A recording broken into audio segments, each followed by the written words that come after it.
আমি প্রথমেই শুভেচ্ছা জানাতে চাই, কংগ্রেচুলেট করতে চাই কর্নেল হাসানুর রহমান, যিনি আজকে ব্রিগেডিয়ারে পদোন্নতি হয়েছেন। এটা স্বাভাবিক পদোন্নতি নয়, রক্তের বিনিময়ে উনি ব্রিগেডিয়ার পদোন্নতি পেয়েছেন।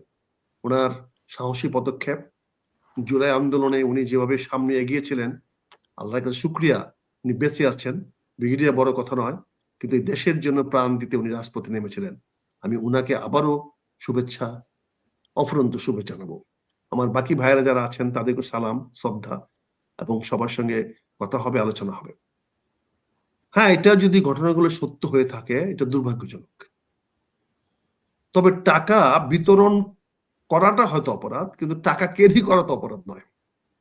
যদি কেউ জনগণকে ভোট, কোন ব্যক্তি, যে কেউ, জামাতে হোক বা অন্য যে কোনো দলে হোক, যদি জনগণের কাছ থেকে টাকা দিয়ে ভোট কিনতে চায়, সেটা অপরাধ, জঘন্যতম অপরাধ। আমি সেটাকে নিন্দা জানাবো। আমার দলে কেউ করলেও আমি সেটাকে নিন্দা জানাবো। তবে আপনারা যেভাবে জিনিসটা করেছেন, আমি দুইটা ছবি দেখেছি। একটা ছবিতে দেখেছি আমাদের একজন ভদ্রলোক একটা কার্টিসি চেক একজন সঙ্গে হাত মিলাচ্ছে, এলাকার ভোটারও না, একজন গরিব মানুষকে উনি উনার প্রকাশ্যে ওনার মানিব্যাগ থেকে টাকা দিয়েছেন। একজন একটা গরিব মানুষকে সাহায্য করাটা সঙ্গে তো ভোটের কি সম্পর্ক? এবং তিনি নির্বাচনে ওই পদপ্রার্থীও নন, উনি সেখানে সাহায্য করেছেন। এখন যদি আপনি বলেন ইলেকশনের সময় সাহায্য করা যাবে না, কাউকে সহায়তা করা যাবে না, তাহলে তো বিপদে পড়বো। যেমন আজকে একটু আগে, আমি ঘন্টাখানেক আগে আমার এখানে একজন ভদ্রলোক আসছেন, বয়স্ক লোক, একটা ছোট্ট পাতলা গেঞ্জি পরে আমার সামনে এসে উনি কাঁপতেছেন শীতে। তাই বললাম, আপনি বুড়া মানুষ, এই রাত্রে আসছেন, এই শীতে কাপ, বলে ভাই আমি দুপুরে আসছিলাম, ঠান্ডা আগে চলে যাব, কিন্তু আপনি কথা বলতেছেন বলে যায়নি। এই অবস্থা কি?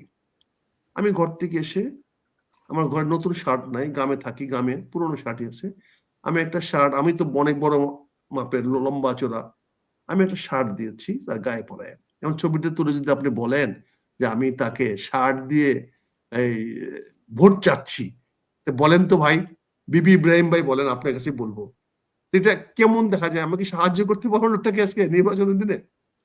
আপনাকে উদ্দেশ্য দেখতে হবে। একজন ব্যবসায়ী আমির সাহেবের কাছে টাকা থাকতে পারে, 2 দিন ধরে টাকার ট্রানজিশন বন্ধ, আপনি বন্ধ করলেন কেন?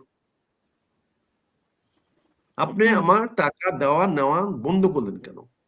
আমার তো ব্যবসায়িক কারণে টাকা লাগতে পারে, আমার তো কাউকে পেমেন্ট দিতে হতে পারে, আমার তো মনে হইতে পারে যে আমাকে কালকে একটা পেমেন্ট দিতে হবে, আমার টাকা রাখতে হবে না?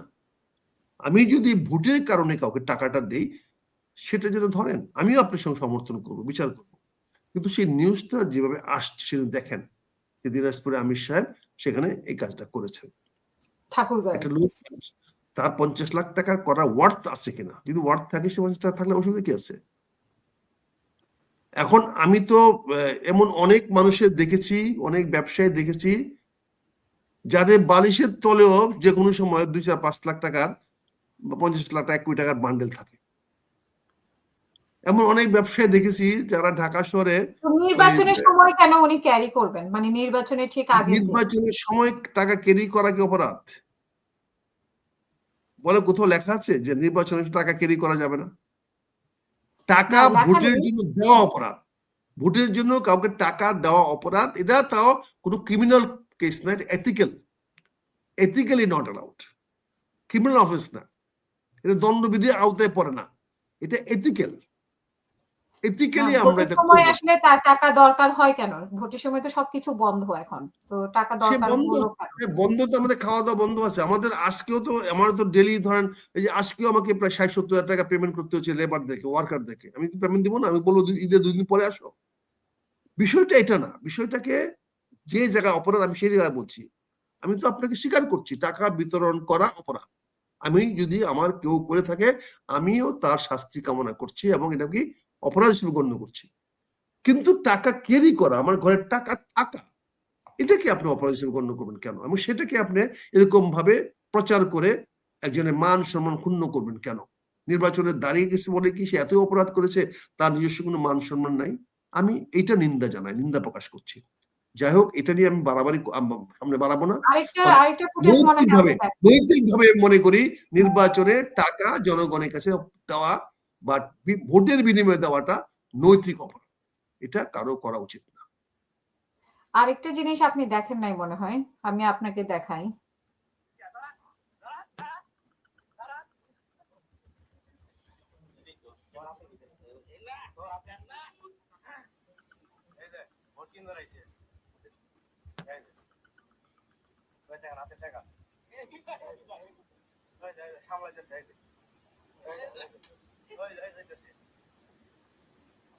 ঠিক আছে, দেখলাম কি হয়েছে, পরে কি হয়েছে? হ্যাঁ, উনিও দৌড়ে পালায় যাচ্ছে। এটাও মেইন স্ট্রিমেও এসেছে, সোশ্যাল মিডিয়াতেও এসেছে। হ্যাঁ, বললাম তো, সেই ঘটনাগুলো যেগুলো হচ্ছে, এই ঘটনাগুলোকে আমরা নিন্দা করছি। ওই ভদ্রলোক যদি টাকা বিতরণ করতে গিয়ে থাকে, তাহলে তাকে তারপরে গণধোলাই যে কুমিল্লায় দেয় নাই। আরেকটা অভিযোগ, এটা হচ্ছে কুমিল্লায় ওনাকে আটক করা হয়েছে, যে কুমিল্লায় টাকা বিতরণের অভিযোগে জামাত নেতা আটক। তো এইটা কি আসলে মানে বিচ্ছিন্ন কোনো ঘটনা কিনা, নাকি এটা মানে না, সবাই করছে? আমি এটাকে বিচ্ছিন্ন ঘটনা হিসেবে বলবো না। আমি বলবো হ্যাঁ, আমরা জামাতে অপরাধ কেন করব? আমার প্রতি অন্যায় যদি হয়ে থাকে সেটা দেখবো, কিন্তু শুধু জামাতের গুলা খুঁজে খুঁজে কেন বের করা হচ্ছে এটাও দেখার জন্য আমি অনুরোধ করব। কাজে আমি এই অপরাধটাকে কোনো আইসোলেটেড বা বিচ্ছিন্ন ঘটনা বলবো না। যদি কেউ করার চেষ্টা করে থাকে, আমি তার শাস্তি কামনা করব এবং ওই লোকেরও শাস্তি কামনা করব, এবং সেটা যদি আমার দল থেকে করা হয়ে থাকে, আমি জনগণের কাছে, জাতির কাছে ক্ষমা চাইব, এবং এটা হবে না এই গ্যারান্টি আমরা দিব। কিন্তু সেটা যেভাবে প্রচার করা হচ্ছে, এটা বুঝাই যাচ্ছে জামাতকে টার্গেট করে, জামাতকে হীন করার জন্য, জামাতকে ক্ষতিগ্রস্ত করার জন্য এটা একটা পরিকল্পিতভাবে খবরগুলো ছড়ানো হচ্ছে। এটা একটা সাজানো নাটকও হতে পারে, এটা একটা ড্রামা স্টেজ হতে পারে, এটা ফিল্মি কায়দাও হতে পারে, কাউকে অভিনয় করানো হতে পারে, মৌলানা ড্রেস পরে পিছন থেকে ছবি তুলে কাউকে এরকম ধাওয়ান করে ছবি হতে পারে। প্রচুর সম্ভাবনা আছে, কিন্তু আমি সেগুলোকে আমি সেই এক্সকিউজ আমি যাব না, সেটাতে আমি যাব না। আপনি প্রশ্ন করেছেন, আমি নৈতিকভাবে এটাকে অপরাধ বলে মনে করি, এবং এটার থেকে আমাদের বিরত থাকা উচিত। আমি একজন রাজনীতিবিদ হিসেবে মনে করি এইগুলোর ঊর্ধ্বে আমাদের উঠতে হবে। এইগুলোর ঊর্ধ্বে যেদিন উঠতে পারবো, সেদিনই আমরা বাংলাদেশের ভালো কিছু করার সাহস দেখাতে পারবো, সেদিনে আমরা জনগণকে ফেস করতে পারবো। আমি তো আজকে 40 বছর রাজনীতি করি, আমার ভাই তো হাসিনুর রহমান দেখেছেন, কই আমরা তো কত মানুষের সামনে ফেস করতে দ্বিধাবোধ করি না। এখনো তো ঢাকার রাজপথে একা হেঁটে বেড়াতে পারি, তাই না ভাই হাসিন ভাই? আমাদের তো গার্ড লাগে না, আমাদের সিকিউরিটি পাহাড় লাগে না। কেন পারি? কারণ পারি এই জন্য, আল্লাহ রহমতে এই 50 বছর রাজনীতিতে জনগণের কেউ বলতে পারবে না যে ওই শালা বেটার আমি চা খাওয়াইতাম। এই সৎ সাহসটুকু আছে বলেই রাজপথে হাঁটতে পারি, এখনো চলতে পারি। আমরা এখনো চাই রাজনীতিবিদরা ফ্রি হাঁটবে, স্কট নিয়ে, আর্মস নিয়ে, এয়ার কন্ডিশন বা বুলেট প্রুফ গাড়িতে বসে রাজনীতি হয় না। জনগণের রাজনীতি করবেন বুলেট প্রুফ গাড়িতে বসে, সেম টু দিস পলিটিশিয়ানস।